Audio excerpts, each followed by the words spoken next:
in at the end of this lap.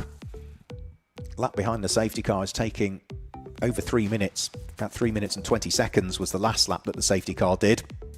This lap will be of a similar pace, and once the safety car knows that it is going to be coming in, the lap prior to that, it will speed up a little bit, so it'll be a shorter lap just before the safety car comes in, because it will be able to up its pace, but that is only once confirmation has been given from race control that the circuit is clear. So we've almost got Darren Lebet's car onto the back of the recovery truck. A little bit of strapping down just needing to be done to one of the wheels to prevent it bouncing around, and then a quick spin around on the recovery truck and back into the gate at Agostini should see it out of harm's way. But it's going to be one further lap, I'm afraid, behind the safety car, and as it comes over the start finish line, we'll keep an eye. The clock is showing that there's 5 3/4 minutes to go, but this is going to be over 3 minutes behind the safety car, so we're going to be down to maybe 1-2 laps further of racing. 3 minutes and 10 seconds to do that lap behind the safety car. So yeah, by the time we add, it's going to be a quicker lap when it comes in, so let's say it's going to be 2 minutes and 45 seconds behind the safety car. We're still only going to get 2 racing laps in, I think, so it's going to be nip and tuck. The pressure is going to be on, and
this weekend we'll be crowning our champions in GT Cup. So before the weekend got underway, we managed to catch up with some of those championship protagonists.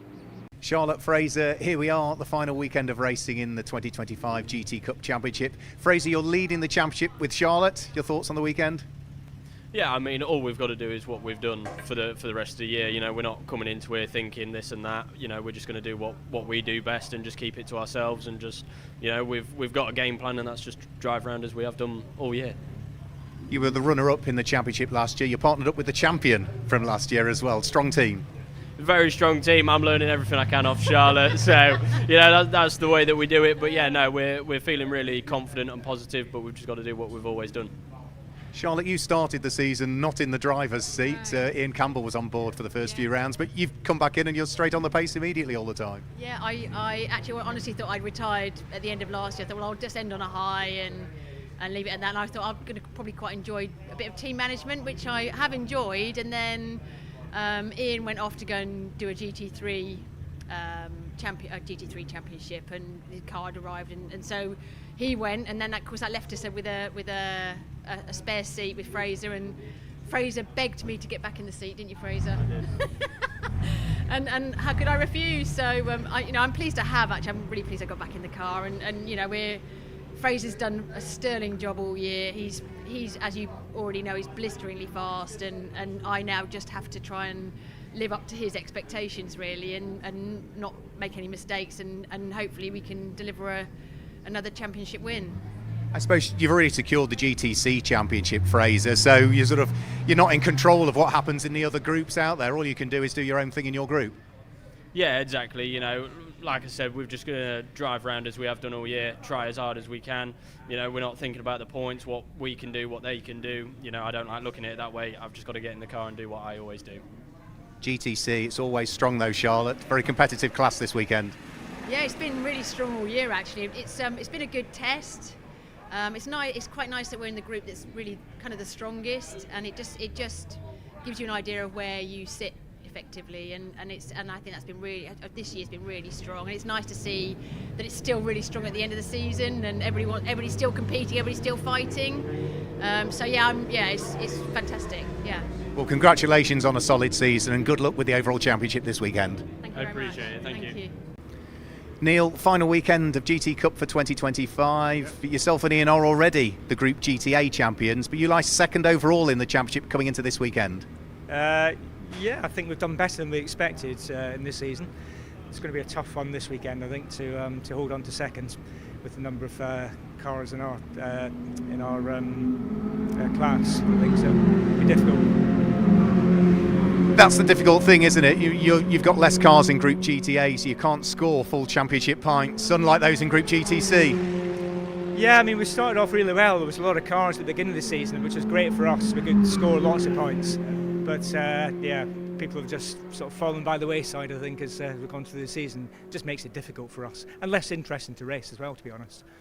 So I suppose the focus, Ian, for you this weekend is see if you can hang on to second in the championship, and you just never know.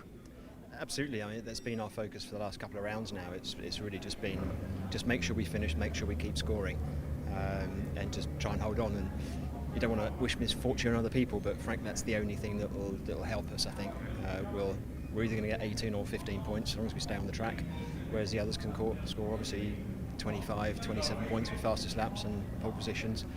We're just against that. So we'll just keep going and do the best we can. I suppose you can only do what you can do, and the rest will take care of itself. Well, that's absolutely it, yeah, absolutely. So, hopefully next season there'll be more people, and it'll be a little bit more competitive in our class, and have a bit more racing. But, you said next season, which means you'll be back in 2026? Well, maybe, but what car is the question? So I don't know. I mean, we're thinking about a few options for next season, but this has been a great car.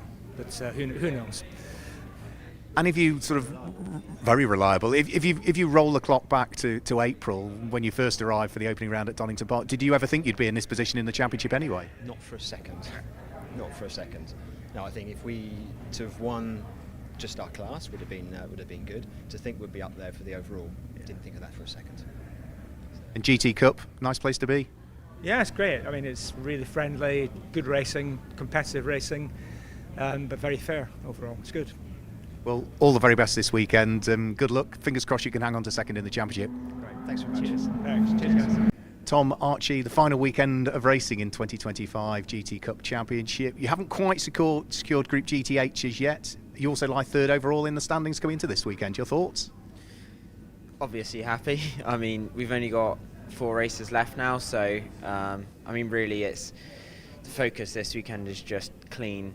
You know, no penalties, no crashes, just keeping it clean, finishing all the races, and obviously we're still going to be going for the win, regardless, because that's why we're all here. But the championship's the main focus for us, and specifically the GTH class. So really, it's just finish. Archie, we saw you win a championship at Donington Park just last weekend. Here you are now on the cusp of potentially winning another one. Yeah, that was amazing. I really enjoyed that. Hopefully this weekend we can do the same. We've got a decent lead, so hopefully if we can just finish all the races, then we've got a good chance. You look at the pair of you, in terms of your driving. Obviously, you're still 16 years of age, Archie. Still a lot to learn, but it must be really good working with someone like Tom, who's young as well, but has got lots of experience that he can impart upon you. Absolutely. Tom's been really good this year. Obviously, he knows the Astons inside out, so he teaches me all the little tips and tricks. So yeah, it's been really handy to have him by my side and teach me throughout the year. Snetterton, the BOP, a circuit that's going to tick boxes for the Aston Martin this weekend? I think so. Yeah, we've had a BOP change coming into the weekend as well, so I think we're pretty confident. But yeah, I mean, this has been a good track for us historically. We were quick here earlier in the year. Last time we raced in GT Cup here in 23. As Feathers Motorsport, we were quick as well. And obviously it's still Archie's first year in the car. last round he's had all season, and he's bang on it now. So it's like, I think we've got, like you say, all the boxes ticked. Really, it's just delivering now and having a clean weekend. And for you, Archie, a double programme, lots of seat time this year, that must really have helped. Absolutely, especially with some of the rounds coming before each other. It means I get a lot of track time before a certain event, which is really, really helpful. Although it has been like a little bit difficult switching between the two cars, because obviously I spend the whole weekend getting used to one and then I jump into the other, but it's been quite helpful and a good learning curve. Well done on a solid season, gentlemen. All the very best in Group GTH, and you never know, mathematically the overall title's still in the shout as well. That's it, thank you. So let's have a look at the Snetterton 300 circuit. Off the start line and through the first corner at Ritchie's into the heavy braking area at Wilson. You then flick left at Palmer and down the short straight in towards Agostini. The infield technical section brings you through Hamilton, the Kink, up towards Oggies and Williams. A critical corner. Carry all of the exit speed down the Bentley straight into the braking area. Difficult braking through Brundle and Nelson, the bomb hole, and then through the daunting, never-ending right-hander at Coram. Final corner is Murray's, which brings you up the centre straight to the start-finish line. That's a lap of the Snetterton 300. It's just under 3 miles long, 2.969 miles. And because the circuit is built on an old REF base, there's not much change in elevation, just 9 metres elevation change throughout the 3 miles. It's a technical circuit, some tight and twisty sections, some fast sections, 12 turns. That's a lap of the Snetterton 300.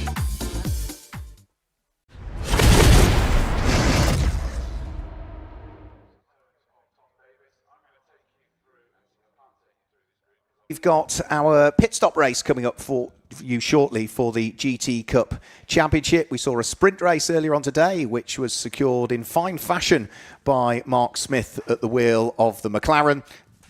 And that is now his 5th win on the trot, so he'll be more than pleased with that one. Of course, for Fraser Fenwick and Charlotte Gilbert and Top Cats Racing, 2nd place for them in the race overall, but a win, more importantly, in Group GTC puts them in a very strong position in this championship. With Peter Ursig was 3rd, 4th was Darren Kell, 5th was Frank Morris. There was a great battle earlier on today, if you were watching it as well, in Group GTH, Innovation Racing with Cresta and Hadley Simpson. We were told was driving that one, but the results now suggest that it was Luke Bennett that was behind the wheel of that one. So apologies if we're referring to Hadley Simpson in the race. That was the starting driver I was given at the time. Great battle, though, was being had with Owen Hizzy and also Archie Clark in the Feathers Motorsport Aston Martin. Those three, again, will lock horns to see as to who might be out the front in Group GTH. The cars very shortly will be making their way onto the track, and then we can guide you through the grid and the way that they'll line up for this first pit stop race of the weekend. We'll do it all again tomorrow, where we have a pit stop race first thing, and then we finish our season with a sprint race. We've still got champions to crown as well, so I don't think we can crown the champion in this one. So maths will be done overnight, because the way the championship scoring works does get slightly complex, because it depends on the number of starters in each group as to what points you can accrue. If you've got the full complement of starters, then it can be 25 points for the race win. If you've got lesser, then it could be either 18 or 15 for a win. You get a point for pole position, you get a point for fastest lap, you get 20 bonus points awarded for every competitor that completes a minimum of 75% of the total championship rounds, including at least 2 rounds in each of the final 2 events. So that's event 5, which was Donington Park, and event 6, which was here. So we've got those bonus points to consider as well. The one good thing, because of the complexity of the scoring, is that there are no dropped scores to take into consideration. So that does make things incredibly easy in that respect, that there's no drop scores that we need to have to particularly worry about. The other thing we do have to consider for this one, of course, is that we have pit windows as well. So the Saturday pit stop race means that for Group 1, which is the cars that run in Group GT3 and Group GTC for this weekend, they will stop between the 24th and the 29th minute of this race. So in other words, when there's between 26 and 21 remaining. And those that are in Group 2 will be the second batch of cars to pit. They will pit between the 29th and the 35th minute of the race, i.e. when there are between 21 and 15 remaining.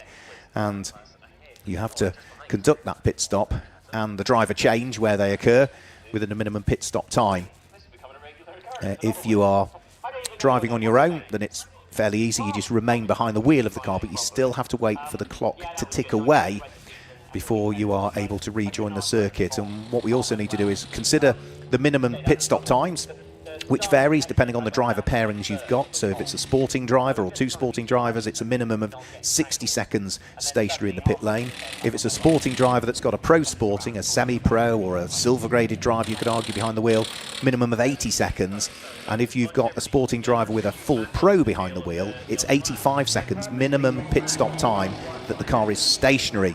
You then add to that success seconds. So if you were first, second or third in your group in the previous pit stop race, if you were first, an extra 20. If you were second, an extra 15. And if you were third, an extra 10. And we also need to factor in that to drive from one end of the pit lane to the other at the pit lane speed limit takes an extra 18 seconds as well. So when I guide you through the grid, I won't just give you the starting drivers, I will also tell you the period of time that the car has to be in the pit lane area during its pit stop. That is when it breaks the beam at pit lane in to when it breaks the beam at pit lane out. These are the minimum times that the cars have to be in that pit lane area in the pit stops. If they are any shorter than that, they will get a stop-go penalty for the time that they were short. If it can be done in the race. If it's a penalty that's the back end of the race, it's finally worked out by the special timekeepers upstairs who have all the data available to them, but maybe we can't give the penalty in the race, then usually it's the time you were short plus a 30-second penalty that gets added. So out onto track, they all work their way. There is the number 99 car, which for this race I'm led to believe is being started by Mark Ellman. The number 30 car, I've been told, is being driven solo by Luke Bennett in this race. Was the information that reached me. And again, I'm just going to double check that. Yeah, Luke Bennett showing as the only driver behind the wheel of number 30 in this one. So it must be a solo effort from Luke Bennett, which means that Hadley Simpson probably will get the opportunity to do the whole of the pit stop race tomorrow on his own. Now, Brent Millage slowing out on circuit there. The car's come out of Agostini and doesn't seem to have a great deal of motive power. It sort of hopped over the curb and has now ground to a halt on the straight down towards Hamilton. Right, I think it just stalled. So yeah, Brent, alt control, delete, reset the car, fire it up again. A little bit of wheel spin, but thankfully the car is going again. So maybe it was just a little switch that got tapped or something, or a sensor that briefly just decided it didn't want to play. So all of the cars, even on this outlap, weaving from side to side. All of the tyres go on preheated, so there are ovens out the back of the garages which preheat the wheel and the wheel rim and the tyre that's mounted to it in the ovens, so they go on warm onto the car. They're not at full temperature as they would be flying around a racetrack in these conditions, but they are preheated, so they do give a reasonable amount of grip, but there's still work to be done to try and maintain that tyre temperature, and anything extra you can build on the way to the grid is a good thing, because once the cars head onto the grid, of course, they're then going to be stationary. They'll be sitting there for a period of time, and some of that heat will dissipate and disappear out of the tyre. So when we get going on the formation lap, again, lots of work to do to rebuild the tyre temperature again. So the car's just coming up into position. Now this grid is based on the fastest laps that were done in the sprint race earlier on today. So it's the fastest laps from race 1 that give us the grid for this one, and everybody just sort of trying to weave their way. Or Brent Millage has stopped again out on circuit, so clearly there is some sort of sensor issue or electrical issue with that car, because earlier on Brent did a alt control delete and got the car fired back up. He's continued round for most of the lap, but the Kempston backed car in the hands of the man who had a great battle in Group GTA earlier on today is, I'm afraid, stopping out on circuit. Now there's only 2 cars scoring points in Group GTA today. There are 3 cars in Group GTA in total, but only 2 of them scored championship points, because the number 2 car that was the winner of Group GTA earlier in the hands of Jamie Cordell, that is not championship scoring. So that is almost sort of invisible in that respect. But Jamie in the Triple M Motorsport Ginetta did claim the win in Group GTA earlier. Didn't see much of him in the footage, largely because the great battle for the main points in GTA were between Neil Wallace and Brent Millage, the BMW and the Ginetta that stopped out on track. So there's Darren Kell, the track-focused, prepared McLaren. And thumbs up from Darren, who is driving solo again this weekend. You see it says James Kell on the roof as well. James will be away racing in the GT World Challenge at Barcelona this weekend, so solo driving duties for Darren, and it doesn't look as though any driving duties for poor old Brent Millage, who chats to the marshals to explain what the problem is, but the Ginetta is still stricken out the side of the circuit, so this is going to be a subtle delay to the start, I'm afraid, once we get that car out of harm's way. There's Jack Gadd. Jack, who had a group win at Donington Park last time out in the sprint race that we had that concluded the weekend there. He finished 4th overall. He'll be hoping for good things in this one, but he's in amongst a raft of other Group GTC cars. Tom Walpole, there's James Cayley, who starts behind the wheel of the Uber GT Performance Porsche. It's been good to see James and Bill out in this season. They dipped their toe in the water at Silverstone last year in GT Cup, but have joined us for the full season. And then we wander down to the Group GTH Ginettas, so that will be the car that's started by Mark Ellman, the SVG Motorsport Ginetta. Archie Clark will start the Feathers Motorsport number 82 Aston Martin. Now, he's the only driver that can start that, because the pro drivers, and he is sharing with a pro, which is Tom Canning, the pro drivers are not allowed to start the pit stop race. They can only hop in for the second part of a pit stop race, and that's largely because GT Cup is solely aimed at giving the AM as much track time as possible. Doc Bush, second season of racing in GT Cup, the Team Parker Racing Porsche, the Antipodean, former motorcycle racer. He's next up, and there is the number 2 car, which will be Charlie Digby, who will start that car. Charlie is partnered up with Jamie Cordell for this weekend in the Triple M Motorsport Ginetta. The two of them have been racing together in the Ginetta GT Academy, where Jamie finished 2nd in the standings last weekend at Donington Park, where it concluded. Charlie was 3rd, but for the first time ever, they're partnered up together. Michael McInerney there behind the wheel of the Porsche, with his pro driver Phil Keane poised to take over the car for part 2 of the race. And Brent Millage's car being towed back into the paddock area, I'm afraid. Matt Eddles had a spin early doors in the race earlier on today at the wheel of the Aselli Motorsport Aston Martin. That's the Evo variant, so that's the latest iteration of the GT4 Aston Martin, so slightly newer than the Feathers Motorsport variant. A thumbs up from him. Then there's the Group GTA Group GTA BMW, which will be Neil Wallace, who is scheduled to start this one. In fact, that looks like Ian Astley to me, so that'll be a change to what we were told. So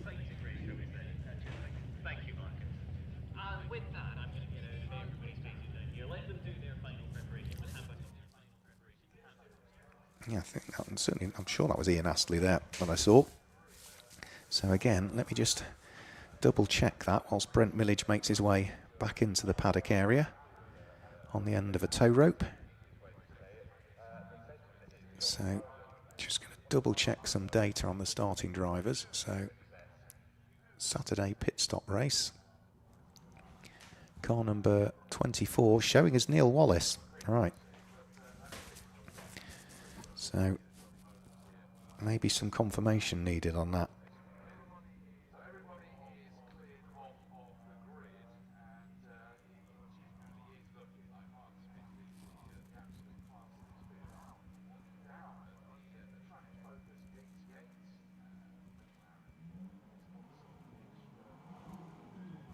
So off they go on their formation lap then, in advance of this second race of the weekend. Second of 4 races. This is going to be the first of the pit stop races. This is going to be round 20 of the championship, and we can guide you through the grid when the cars make their way out onto the track. And as we say, this grid is formed based on the fastest laps that were set earlier on today in the sprint race. It is Mark Smith that starts from pole position, and alongside is number 23, which will be Fraser Fennick, who will start. Row 2 of the grid, it's Peter Ursig that will start, because the pro, Marcus Clutton, can't jump on board until part 2 of the race. And for company, he's got Darren Kell at the wheel of the McLaren. The third row of the grid is Jack Gadd, and he will be joined by Frank Morris. So it's Lamborghinis on the third row of the grid. And row 4 of the grid, it's the KTM of Tom Walpole that has James Cayley in the Porsche for company. Row 5 of the grid, Luke Bennett going solo, I'm led to believe, in this race in the Ginetta, and alongside is Mark Ellman. And row 6 will be Archie Clark in the Feathers Motorsport Aston Martin, and alongside him going solo is Doc Bush. Row 7 of the grid is Michael McInerney And for company, he has got Charlie Digby, who will start behind the wheel of the invitation class Ginetta. Matt Eddles is next up on the inside of the 8th row of the grid, and there'll be a gap where we should have had, of course, that car of Brent Millage that was stricken out on circuit. And the final row of the grid will be the car that I was led to believe Neil Wallace was starting, but I've tried to seek some additional confirmation as to whether it is indeed Ian Astley that's behind the wheel of it. So we'll have to wait and see when that confirmation reaches me. So that's the grid, that's the order that they line up. It's 98 seconds in the pit lane for the pole sitter. It's exactly the same for Fraser Fenwick. Peter Ursig, 118 seconds in the pit lane area. 88 for Darren Kell. 88 for Jack Cadd. Only 78 for Frank Morris. Tom Walpole will have 98 seconds in the pit lane. It's going to be 78 for James Cayley. 78 also for Luke Bennett, but 98 for Mark Ellman. It's going to be 123 for Archie Clark, giving way to Tom Canning, compared to 78 for Doc Bush, 118 for Michael McInerney, giving way to Phil Keane, and then Matt Eddles will be on 78. Brent Millage, if he can get back out, will still be on 93 seconds if they can sort the car, and the BMW off the back of the grid is on 98 seconds. That is their period that they have to be in the pit lane from entering the pit lane and breaking the beam to exiting the pit lane and breaking the beam. That's the minimum time. It's not how long they're stationary.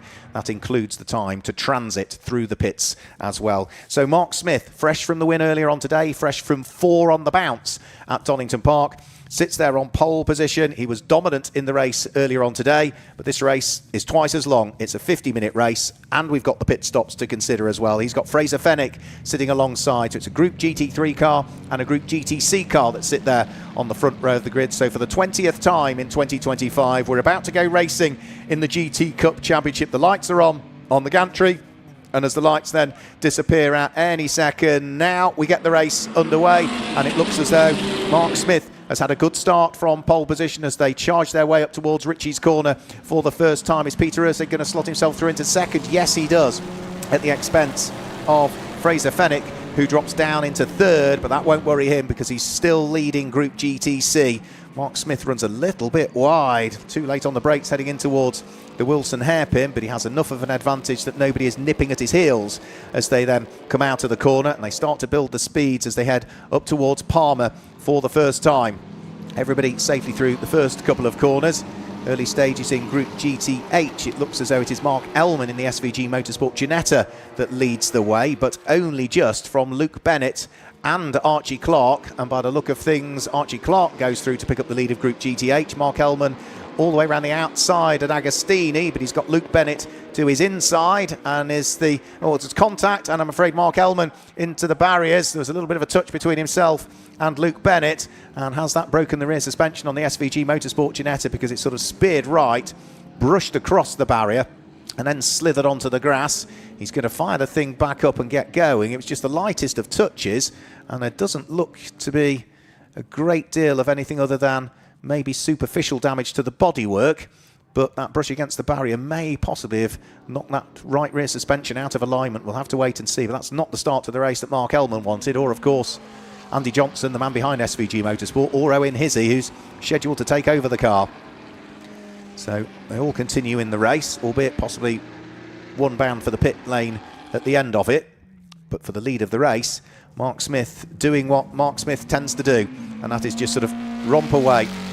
He really has been fantastic value this season, Mark Smith, and say an extra year of experience driving these cars around the UK circuits, understanding the McLaren, understanding the circuits, understanding the team, not having to commute from America to every round. He leads the way and leads it by 3.2 seconds from the Audi of Peter Ursig in second place. Fraser Fenwick still leads Group GTC in third. Darren Kell is fourth, and fifth it's another Group GTC car, which is Tom Walpole, who's gained 2 places from his starting position. He got himself ahead of Jack Cadd and ahead of Frank Morris on that lap. Brent Millage still in the car in the pit lane, so still hopeful that they might be able to sort that car out. And rear bodywork missing off the SVG Motorsports Ginetta, and with that rear wing missing and an exposed wheel, I'm not entirely sure that the scrutineers might allow that car back out. So out of Agostini for the second time. Fraser Fenwick at the wheel of the dark blue and orange Lamborghini running in third. The bronze coloured McLaren 720S GT3 of Darren Kell sitting there in fourth. Lots of gaffer tape being used. And this all has to be done to the satisfaction of the scrutineers, that the car is safe to rejoin the circuit. So there's going to be wires that need trimming and clipping, gaffer taping the rest of the rear valance onto the car. But all of this, of course, means that Mark Ellman is stationary in the pits and losing a whole raft of time. And this is unfortunate because this car was lying second in the Group GTH standings coming into this weekend. And now they are pretty much out of the reckoning for the Group GTH Championship. That certainly looks like it's going to go the way of Archie Clark and Tom Canning. So Mark Smith at the end of the first lap was leading by 3.2 seconds at this stage. Squabble in Group GTA. Well, there is the SVG Motorsport BMW that Neil Wallace and Ian Astley share. And they are trying to hunt down Charlie Digby, who say that non-championship scoring this weekend, the number 2 Ginetta. But it went well in the hands of Jamie Cordle earlier on today. And they'll be hoping that they can scoop up another win in Group GTA. Great work by SVG Motorsport. Rather than gaffer tape it up, let's stick a whole new rear clam on the car.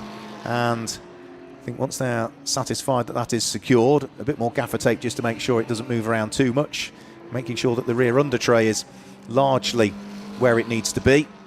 Lots of time being lost, no chance of a result, but at least the car could be patched up and heading back out there on circuit. Now here, this is Tom Walpole and Jack Gadd coming together for what will be 5th and 6th position, 2nd and 3rd in Group GTC. The KTM just ahead of the Lamborghini. If they hold each other up, don't rule out the fact that the number 63 car, which is the white and blue Lamborghini in the hands of Frank Morris, might be able to join in the fun as well. But they turn their way out of Oggies and onto the Bentley straight. Now in a straight line, the KTM is quick. Is it as quick as a Lamborghini Super Trofeo spec car? Out of Williams onto the Bentley straight. Has Jack Gadd got anything that he can offer up to the pace of Tom Walpole and the KTM? As they come down the straight, the Lamborghini has the legs and is going to go through to pick up the position. So Jack Gadd now moves up into 5th position. Tom Walpole drops down into 6th place and instantly will start to come under a bit of pressure from Frank Morris before too much longer. As for the car that was in the pit lane in the hands of Mark Ellman, that car, I think I've just heard go back out of the pit lane. Or somebody came out of the pit lane. It may well have been Brent Millages, but I think it's Mark Ellman that's gone back out of the pit lane. So good work by Andy Johnson and the SVG Motorsport team to patch up the car. Whole new rear section of bodywork on it. No chance of a result because the car is already a lap adrift so early on in the race, but at least they can get the car out there circulating and scoop up some championship points. Now we're only 3 laps in and it's 6.4 seconds nearly the lead between Mark Smith and the Audi of Peter Urseg. Since Jack Gadd took up 5th position from Tom Walpole, he's just edged away by an extra Lamborghini length. Jack Gadd's last lap time quicker by about 0.5 of a second. Frank Morris wasn't that much slower than the KTM as well, so I do think that the Frank Morris driven Lamborghini is now beginning to close in on the KTM, which arguably should be running in Group GTB, but Group GTB and Group GTC were sort of merged together midway through this season. So Tom Walpole doing really well at the wheel of his KTM Crossbow. Unusual looking car, but always looks great, sounds great as well, and it's really quick in the hands of Tom Walpole. Just working his way onto the Bentley straight, and as they head onto the Bentley straight, is he going to get gobbled up by another car? Matt Eddles is feeling the pressure as well at the wheel of Group GTH Aston Martin, because he has got Charlie Digby, who makes his debut in GT Cup this weekend, sitting right behind him at this stage. Charlie Digby is the leading car in Group GTA, but we say it's not a championship scoring car, it's an invitation class car for this weekend. And chatting to them earlier on, if you watch the footage, they're going to race hard, but they don't want to trip over anybody that's involved in the main championship battles. There's also a squabble just behind them, which is the Neil Wallace and Ian Astley BMW that's just been overtaken by Doc Bush at the wheel of his Team Parker Racing Porsche. So that's a change in order there. Doc Bush moves up into 14th place. Down to 15th goes the BMW. Now Archie Clark leads Group GTH at this stage.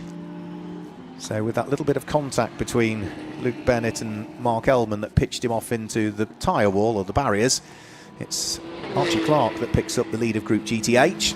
Good to see that they've managed to sort Brent Millige's car as well, so he is now finally getting out onto circuit, albeit 4 laps adrift, so his race is only just getting underway. Everybody else is already onto lap number 5. Up towards the braking area for Agostini. Tom Walpole certainly falling ever more into the clutches of Frank Morris at the wheel of the Lamborghini. And then you've also got James Cayley, who has got the Group GTH leading Aston Martin right behind him. So this is a Group GTC Porsche. Again, arguably ought to be in Group GTB. And it's got the Group GTH leading car behind. And Archie Clark sort of needs to crack on in Group GTH because his car from pit in to pit out, because the pro driver Tom Canning will jump on board, and they are carrying maximum success seconds as well, having won the last pit stop race at Donington Park. They will be in the pit lane area for more than anybody else, 123 seconds from pit in to pit out. And that is going to be the best part of 30 seconds longer than other cars. Change for order. Tom Walpole's lost a further place, I'm afraid. So it might have started quickly, but just starting to get overtaken by the cars that he picked the pocket of in the early stages of the race. Frank Morris goes through, but then Frank runs a little bit wide, coming out of the bomb hole, which offers up a slight opportunity for Tom Walpole to try and squeeze the KTM through. The gap was ever closing now, and Tom backs out of it, so just the single place loss, not able to retake it, and that now means that Frank Morris is up into 6th position. Doc Bush is also starting to make a bit of progress now as well at the wheel of his GTC spec Porsche. He's just gone through and passed the car that leads Group GTA, which is Charlie Digby. Charlie a bit quicker through the bomb hole though, but in a straight line the Porsche has the legs. So Doc, former motorcycle racer, used to race endurance motorcycle races as well, 24-hour races. He's gone through and taken the place away. And for the lead of Group GTA, the Ginetta coming under pressure from the Neil Wallace and Ian Astley SVG Motorsport BMW. So over the start-finish line, they'll thread their way. That is going to be 12th, 13th, 14th and 15th places. Been headed by Matt Eddles.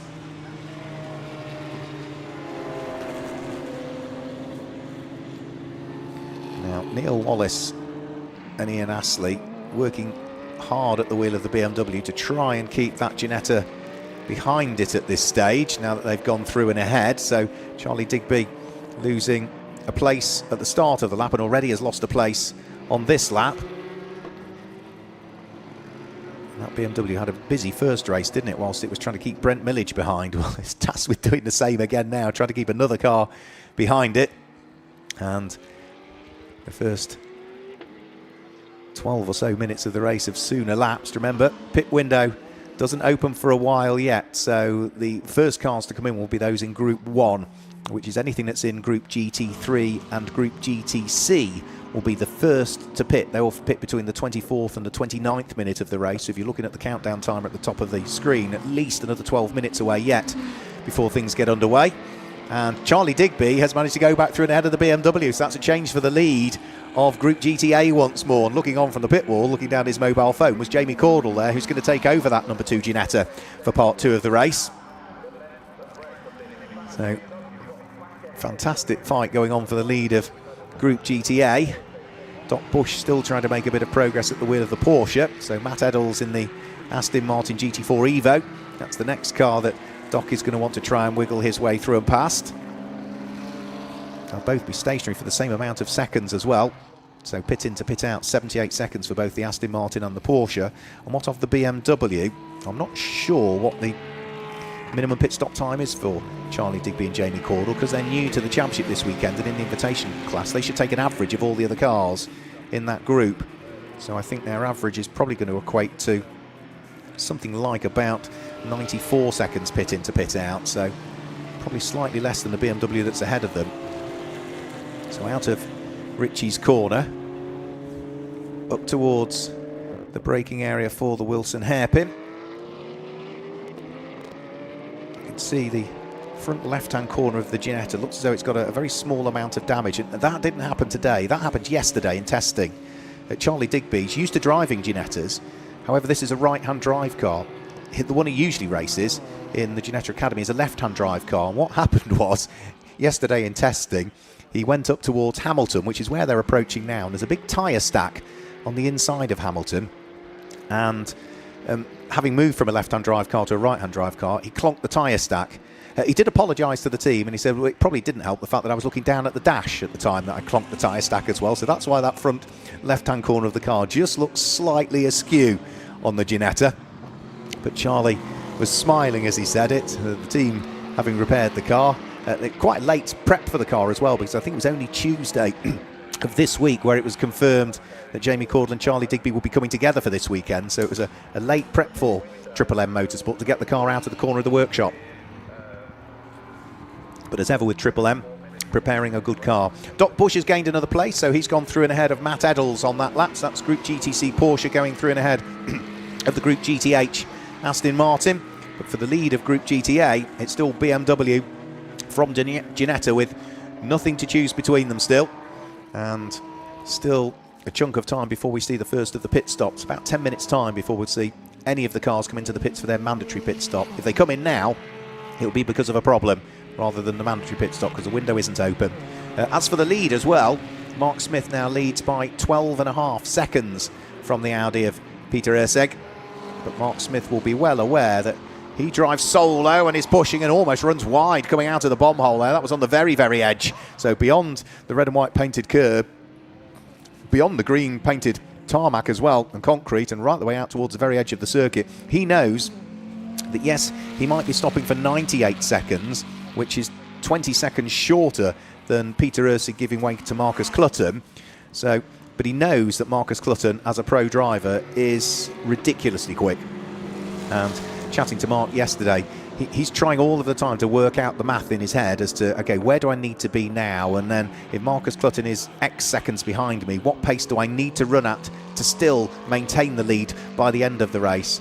Oh, Brent Millage, I'm afraid the problems have continued for the Innovation Racing Ginetta. That has expired on the run in towards the Wilson hairpin.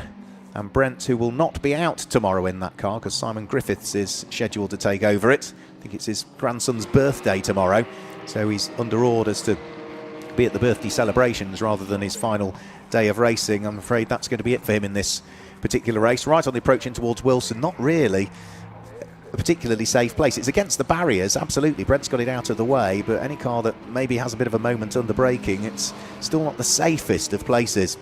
If it had got to the exit of Wilson hairpin and then tucked it up against the barriers, that would be slightly safer, but the car died. There's nothing Brent could do about that at all.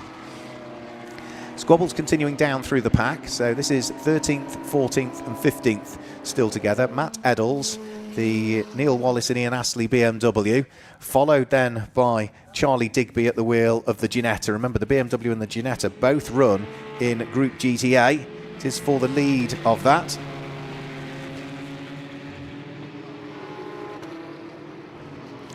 Just had confirmation, as I thought when I saw the cars on the grid, that it is Neil Wallace that will take over the car from Ian Astley. So I thought it was Ian Astley behind the wheel.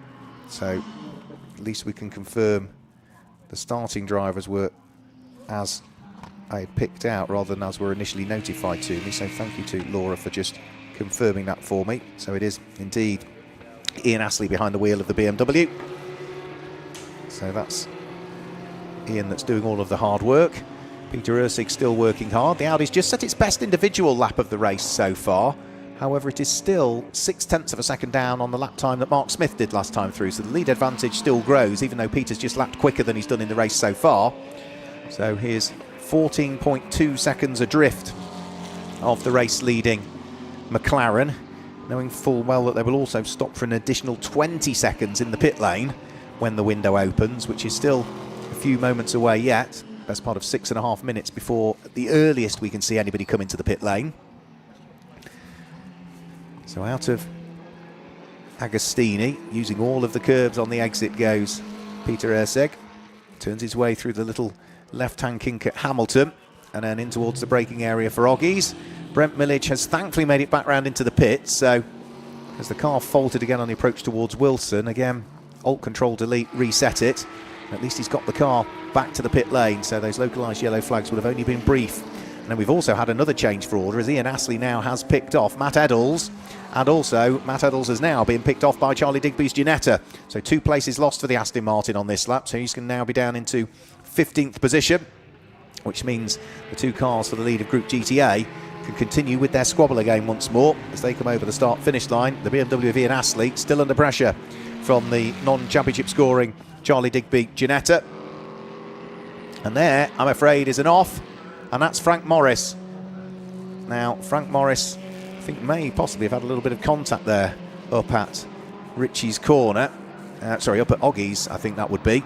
So, car is off the circuit, fires the engine back up, gets going again, and is there any signs of any obvious damage to it? Not particularly from that angle, but with Jack Gadd slowing out there on circuit, the 2 of them were together.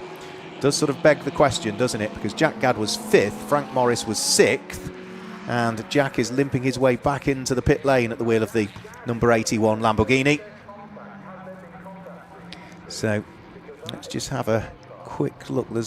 It's front left corner, looks as though it's gone down on Jack Gadd's car, so we won't quite see it from there, but as the car comes further around the bomb hole, yeah, you can see it down on that front left-hand corner, and that is going to be a puncture. Now, that is at the worst opportunity, because another 4 or 5 minutes in, you can get that dealt with during the mandatory pit stop, but the pit window isn't open yet, so Jack Gadd's got to limp that car back round. Top Cats Racing, who helped prepare that car, are going to have to bolt a new tyre on it, and for Jack Gadd, that is going to cost him a whole raft of time. And who's he about to be overtaken as he comes in towards the pit lane? The other car that was involved, which was Frank Morris. So Jack Gadd into the pit lane in the number 81 car. See the hazard lights on, which means that he's already hit the pit lane speed limiter, and then he will trickle that car up towards the pit lane, and Top Cats Racing, who are going to be poised to put a new front right tyre on that car. Let's just have a quick look, and yes, it's flat, isn't it? Yeah, so the Pirelli's gone down, that little bit of contact, and you can see there are some tyre marks down the side of the car as well. So big swirl down the side and across the sill line of the car, so comes to a halt. Should go up on the air jacks, and as long as there's no suspension damage, then we might see Jack Gadd back out in the race. So out comes the airline into the back of the Lamborghini, up on the air jacks. They will check the tyre pressures of all of the other corners of the car. Off will come one flat Pirelli, quick inspection on suspension, on will go another, and hopefully Jack will be back in the race. Our race leader, well, Mark Smith has had a couple of slightly slower laps, but I would imagine that's largely to do with traffic and potentially localised yellow flags. So the lead advantage is still hovering around 13 seconds from first to second place, but he's had traffic to deal with. He's had the GTA squabble of Charlie Digby and Ian Astley to deal with. He's had Doc Bush's Porsche to deal with.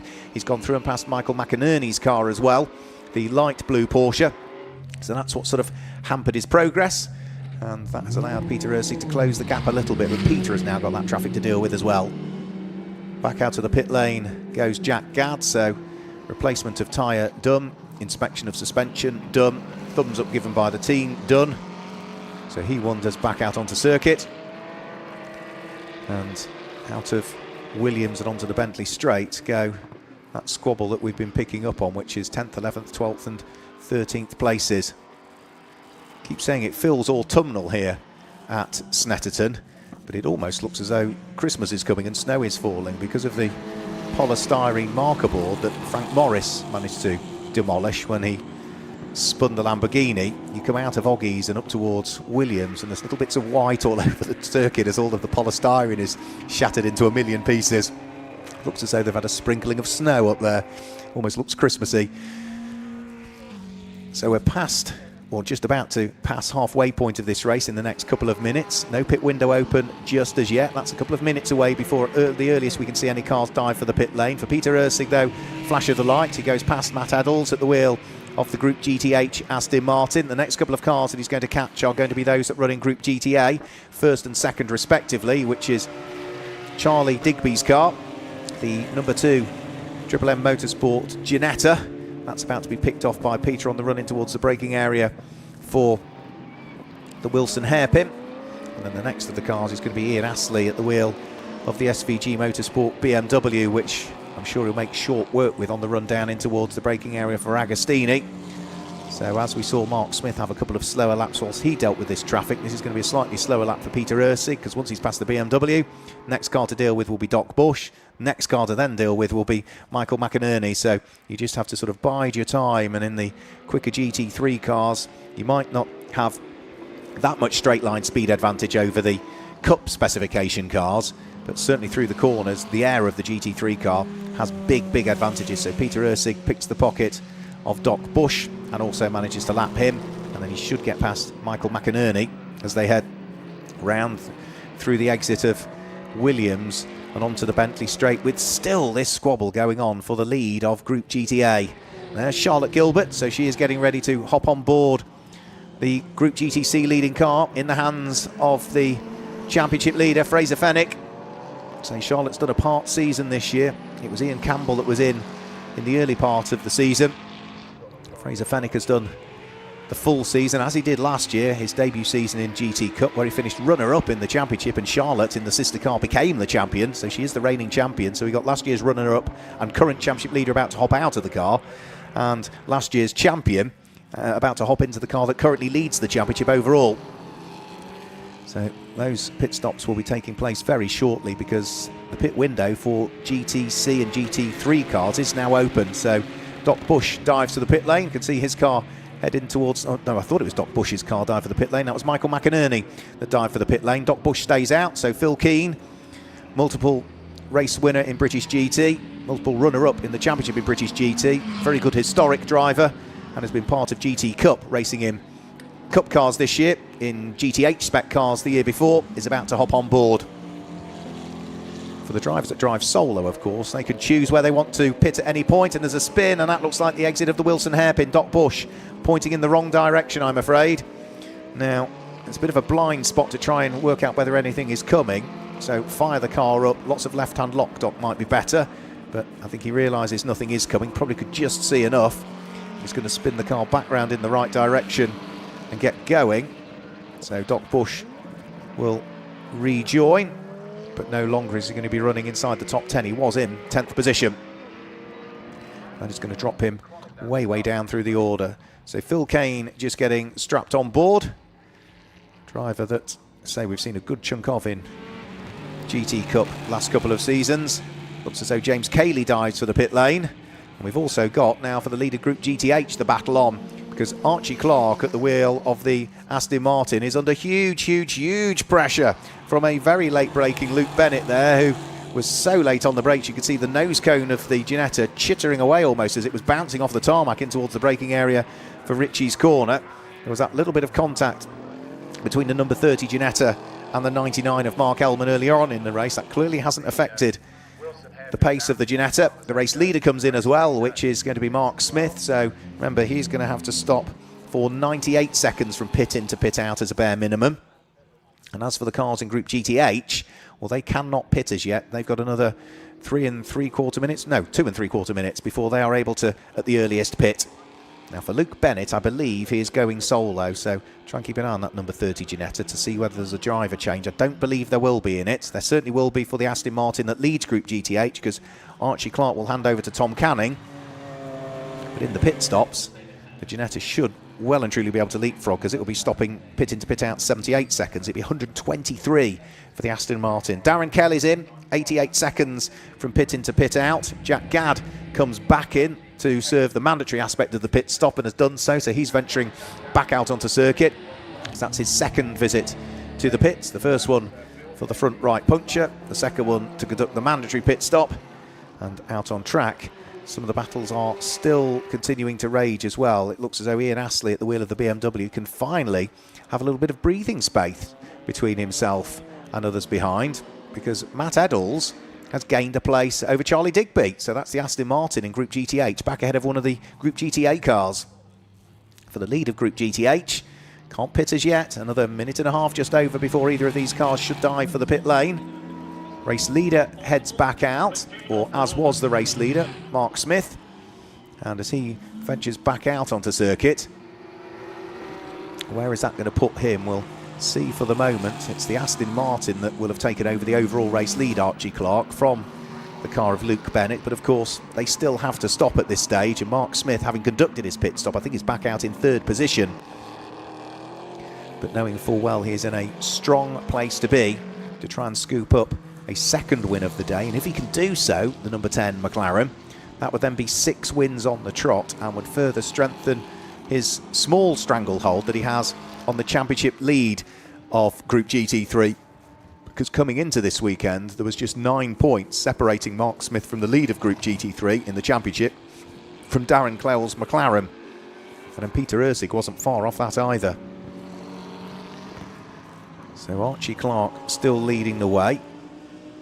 Luke Bennett in 2nd place. Mark Smith, fresh from his pit stop, about to close in on the 2 cars that could potentially pit at the end of this lap and conduct their mandatory pit stops. Now for Archie Clark, you would imagine absolutely that car would pit, because you're going to get the pro to jump on board.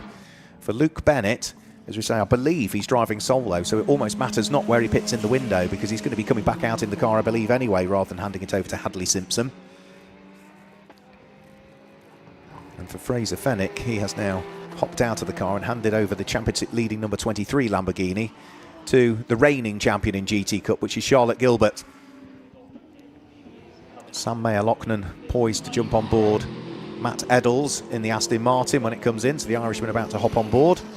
There's lots of stunts and performance driving for a living, does Sam Mayer-Lochnan.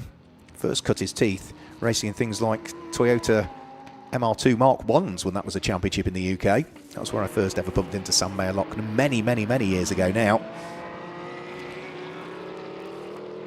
Now this has been a really good battle. The Group GTH Aston Martin sandwiched between the Group GTA cars, the BMW ahead, the Ginetta behind.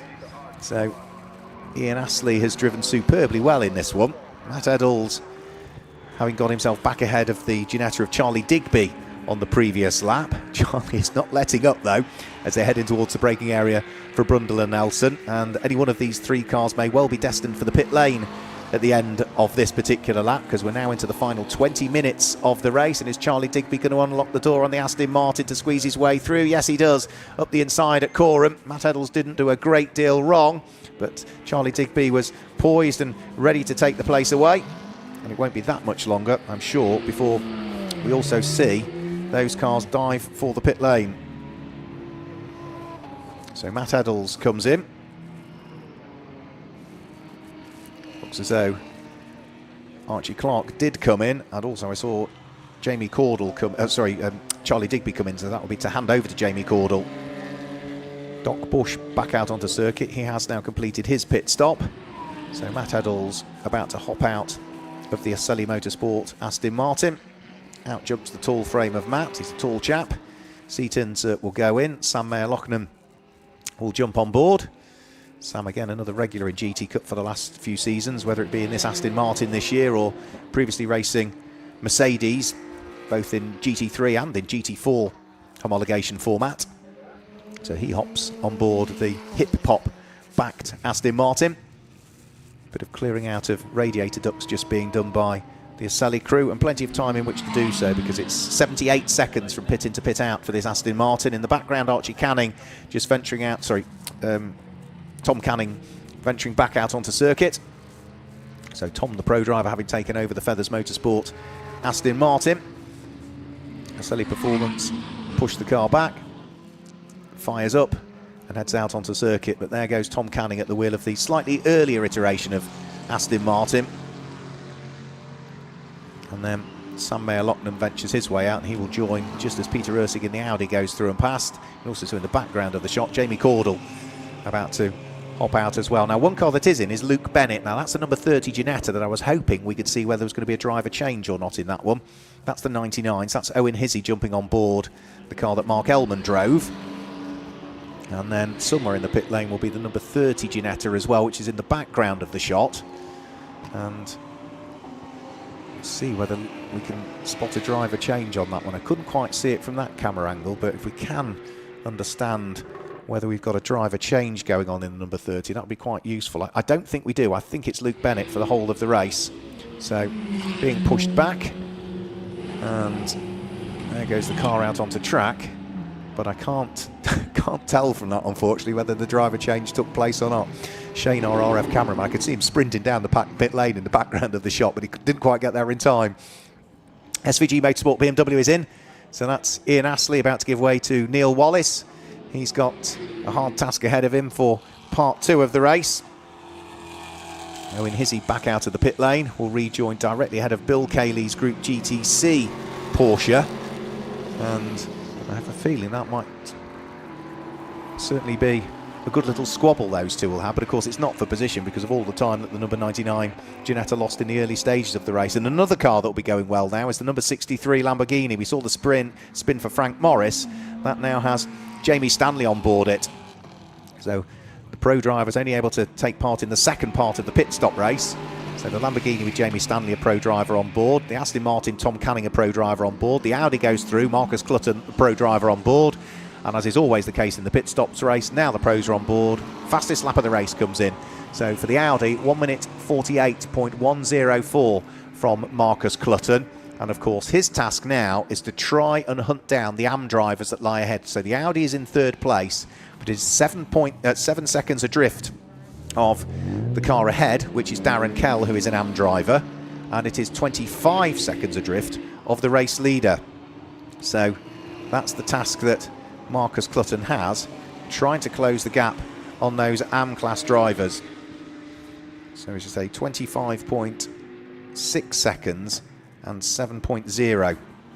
So we'll keep an eye on the relative gaps. So yeah, 7 seconds to catch Darren Kell, 25 seconds to catch Mark Smith, and only 15.5 minutes in which to do so. And this is what I was talking about earlier on. Mark Smith will now be getting that through the radio from Paddock Motorsport as to what the relative gaps are, and then he'll be trying to work out whilst he's driving what kind of pace do I need to run at.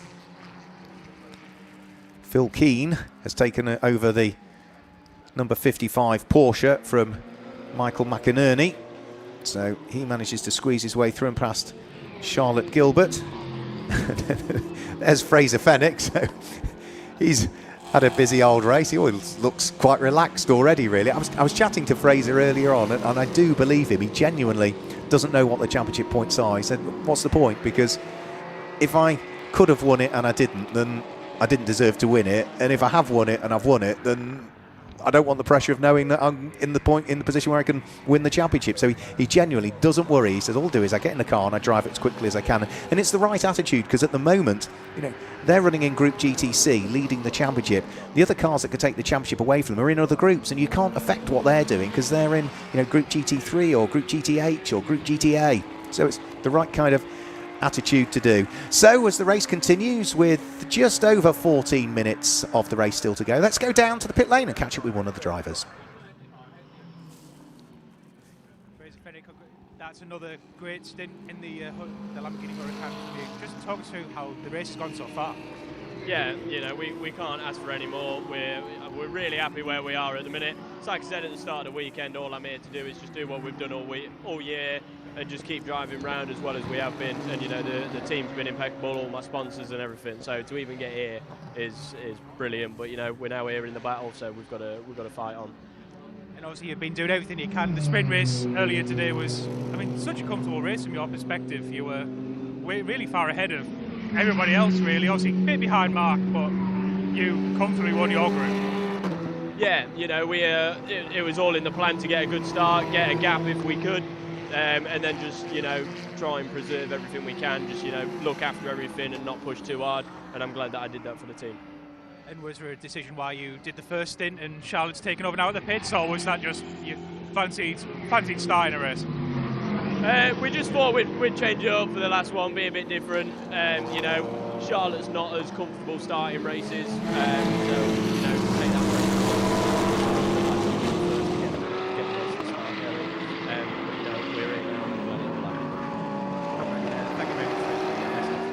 I appreciate it, thank you.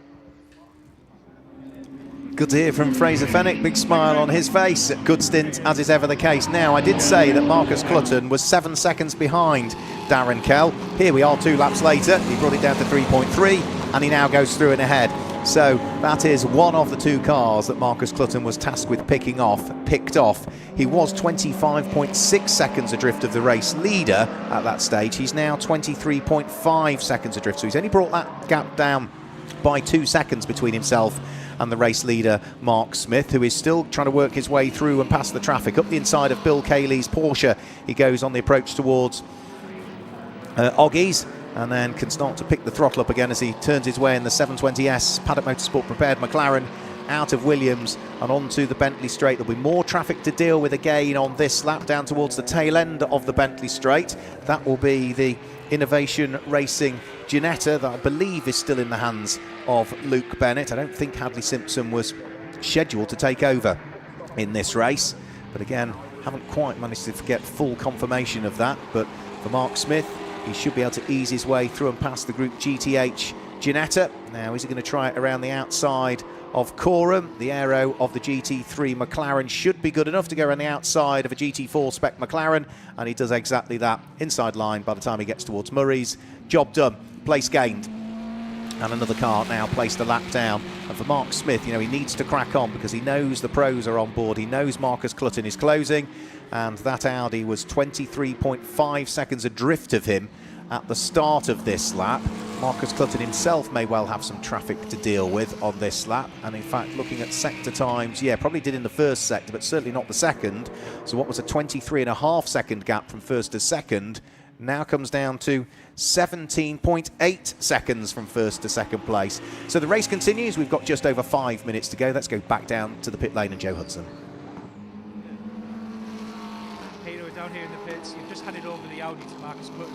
Talk me through that first in from your perspective. Went actually everything to plan, which is unusual. My goal was the first corner to try and get past the Lamborghini. The Super Trofeos are mega quick around here in a straight line, and so it's really hard to pass them. But I knew I had to get past them to have a chance to keep up with Mark. So that worked really well. A nice clean overtake, so happy with that. And then I'm trying to keep Mark in tow, but he's so fast around here. It's always a few tenths he was just pulling away. So I'm not sure he's got enough. I'm not sure I've given Marcus enough, but we'll see. And obviously, the GT3 is always a very busy group. I mean, it's been a busy day for you. Even in the sprint race too, you were battling with Darren, and then you've been having your battles in this race too. I mean, it's been non-stop from your perspective.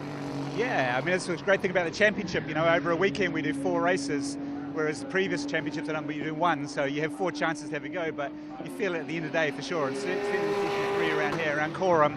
The old neck gets a good workout, so yeah, looking forward to a nice relaxing evening, I think. Oh, well, thank you very much, Peter, and hopefully Marcus can bring the car in for a good result. Fingers crossed, thanks so much. Well, Marcus Clutton is doing a good job at the moment because he's just set the fastest lap of the race, 1 minute 48.026, to bring the gap down from 23.5 seconds to 17.8 seconds over Mark Smith. Now, remember, the Audi had to stop for 20 seconds longer than the McLaren. So, arguably, had it not have been for that additional time in the pit stop, and some of that is to do with the fact that it's got the pro driver on board, so that's why they stopped for a longer period of time. But Marcus Clutton is flying. Guess what? Fastest lap of the race again that time through. 1 minute 47.703. It is now down to 12.4 seconds. Marcus Clutton did a 1:47.7. The race leader did a 1:53.1. And yes, that would have had a bit of traffic involved with it, but that's nearly, or just over 5 seconds quicker. So the rate of close at the moment, in 2 or 3 laps, he could be there. How many laps are we going to have left? Probably 4 or 5. But Marcus Clutton has got traffic just up the road to deal with, which will be 2 squabbling Ginettas. Luke Bennett will be one of them. Owen Hizzy will be other. Now, they are not fighting for position because all of the time that was lost for the number 99 car, the Ginetta, at the beginning of the race, with that contact coming round through Hamilton, pitching the car into the barriers. But Owen Hizzy clearly has a car underneath him that works, and he is going to be of a match of pace for the Innovation Racing Ginetta that sits behind. So they're not going to make it easy for the race leader, for Marcus Clutton to squeeze his way through. Race leader is at the end of the Bentley Straight. Start of the Bentley Straight is Marcus Clutton. You can see the flash of the lights for the Audi R8. He jinks out from behind the Innovation Racing Ginetta, squeezes his way past what I still believe is Luke Bennett behind the wheel. Another car ticked off, another bit of traffic dealt with. Didn't compromise Marcus Clutton, and now the next of the cars to work his way through and past is going to be Owen Hizzy. Now the extra aero of the Audi should be able to do so. Marcus decisively dives up the inside, heading in towards Coram that time through, so that's Owen Hizzy now picked off and lapped, and neither of these have affected the lap time of Marcus Clutton, who's done absolute best first sector, absolute best second sector. He picks off Neil Wallace, and this is going to be another new fastest lap of the race, surely this time through. 1:47.7, and this time as he comes through, no, it's not, it's a 1:47.8, but more importantly, that is still quicker than the 1:51 set by the race leader. It is 9.3 seconds now, the gap, and it's come down from 25.6 to 9.3, I think, in the last 6 laps. So the Audi is absolutely flying, and remember, so far this year we have seen some brilliant racing from Marcus Clutton and from Peter Ursig, but they have only finished overall second as their best performances on numerous occasions. Lots of second places, lots of thirds, fourth, a fifth, but not a race win so far this year. So are we going to see a new pairing stand on the top step of the podium? And there's still plenty of work to do, but an ever diminishing amount of time in which to do it. Marcus Clutton is leaving nothing out there. You could just see how committed he was towards the left-hand kink at Hamilton. He is pushing as hard as he can. The first sector of this lap, he is 0.6 of a second gained over Mark Smith, the race leader, who had the whole distance of the Bentley Straight as a race advantage not that long ago. He's still got probably 4/5 of the Bentley Straight or 2/3 of the Bentley Straight as an advantage, but Marcus Clutton is on his way, and Marcus Clutton is another 0.8 of a second quicker through the second sector of this lap. So that's going to be at least another second taken out of the advantage of Mark Smith by Marcus Clutton.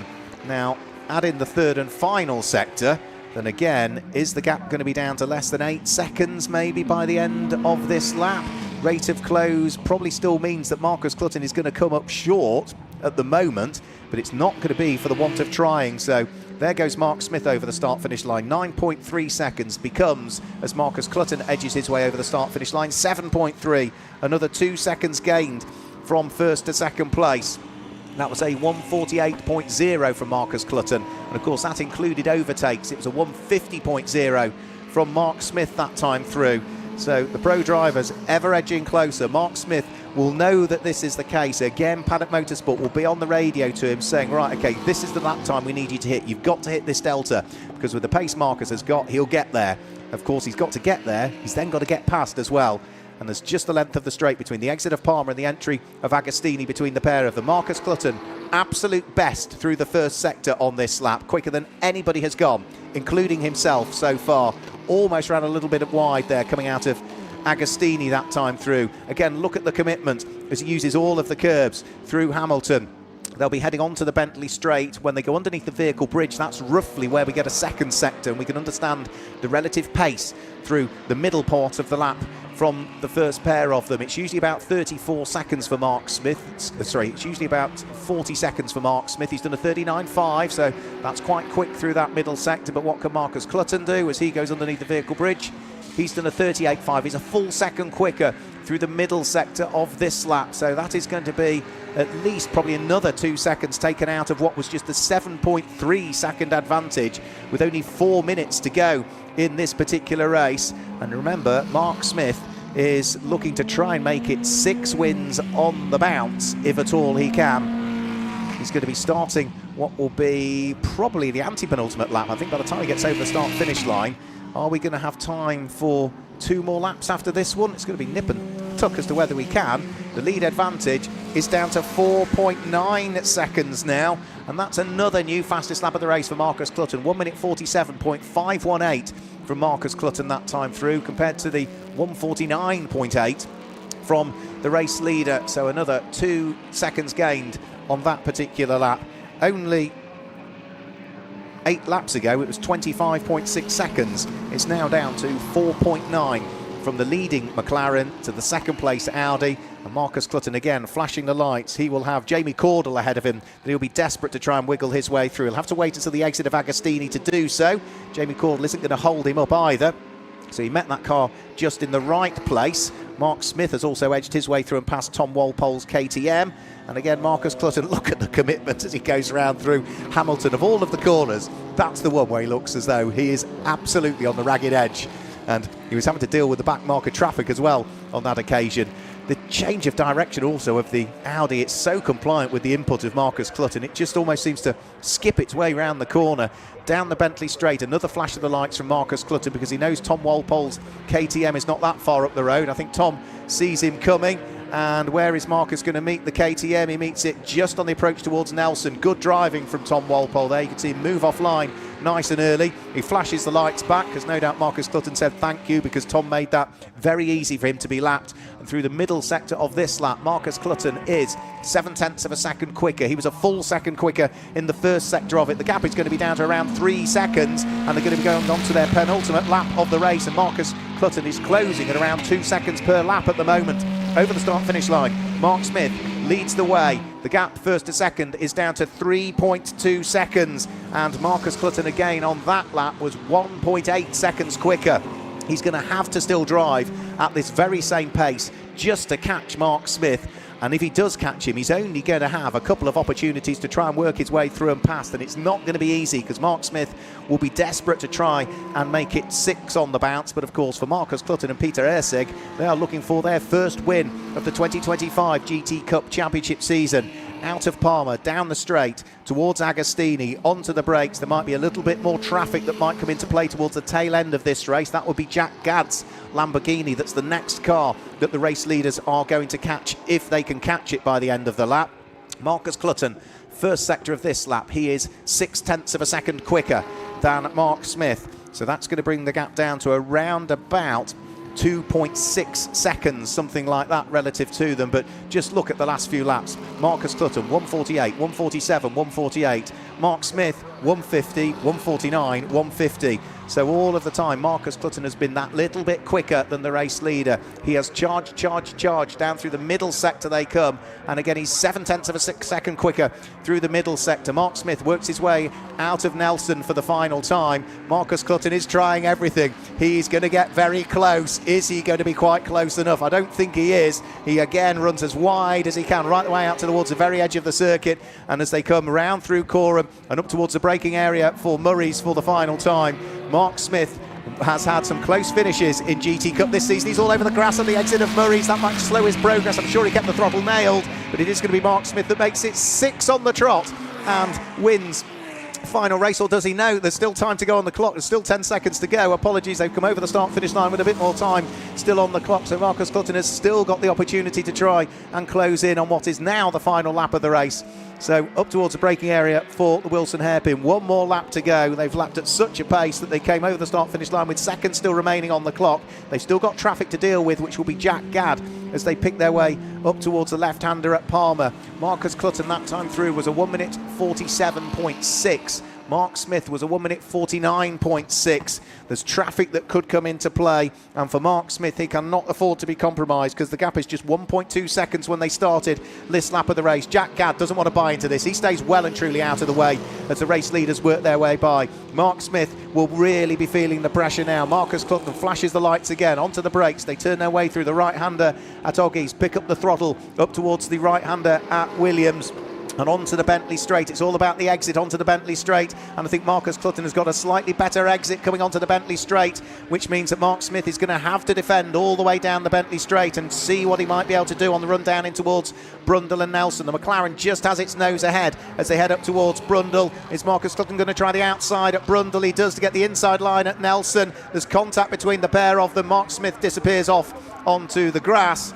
Marcus Clutton goes into the side of the McLaren, and with the light contact is going to pick up the lead of the race. Mark Smith down into second position, and well, that was just two drivers driving as hard as they possibly could. Mark Smith did not want to give up the lead of the race. Marcus Clutton did not want to finish in second place. That will all be looked into by the officials afterwards, but the checkered flag is going to go the way on the road of Peter Erceg and Marcus Clutton, who come through to claim the win in our GT Cup pit stop race here at Snetterton. Mark Smith finishing in second place in the end, 5.8 seconds adrift after his rejoin of the circuit, and both cars do continue. That is good, but there will be light damage to both of them, and I'm sure there'll be conversations or handshakes or whatever. That was a brilliant race. Let's not take it away from the work that Marcus Clutton had to do and the work that Mark Smith had to do.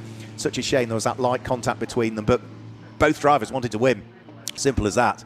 Over the start-finish line comes then the car of the Kayleys.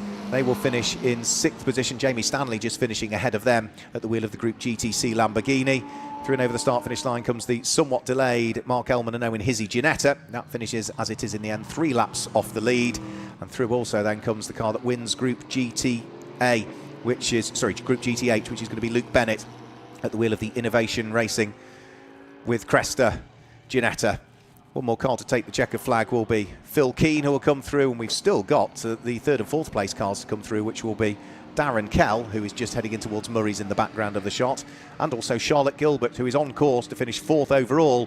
But ever more importantly for the number 23 car, it is going to be another win in Group GTC, which moves Fraser Fenwick, Charlotte Gilbert and Top Cats ever closer to another potential overall GT Cup championship.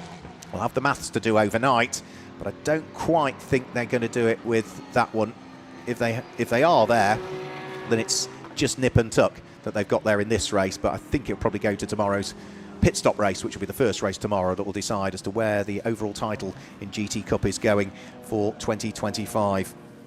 So through and over the start-finish line, the last car comes, but for Peter Ursig and Marcus Clutton, it's a win on track for them. Let's confirm some results for you then. The provisional results: Peter Ursig and Marcus Clutton claim the win in the Audi from Mark Smith in 2nd place and Darren Kell in 3rd. The Group GTC win goes the way of Fraser Fenwick and Charlotte Gilbert in 4th. Tom Walpole was 5th. Frank Morris and Jamie Stanley were in 6th place. Bill and James Cayley were 7th.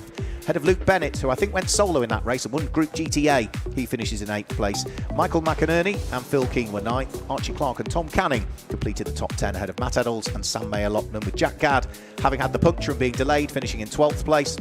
It was going to be Charlie Digby and Jamie Cordell that were in 13th place. 14th place went the way of the number 75 car in the hands of Doc Bush. And it's also mentioning Cordell and Digby finishing in 13th place did secure the win in Group GTA.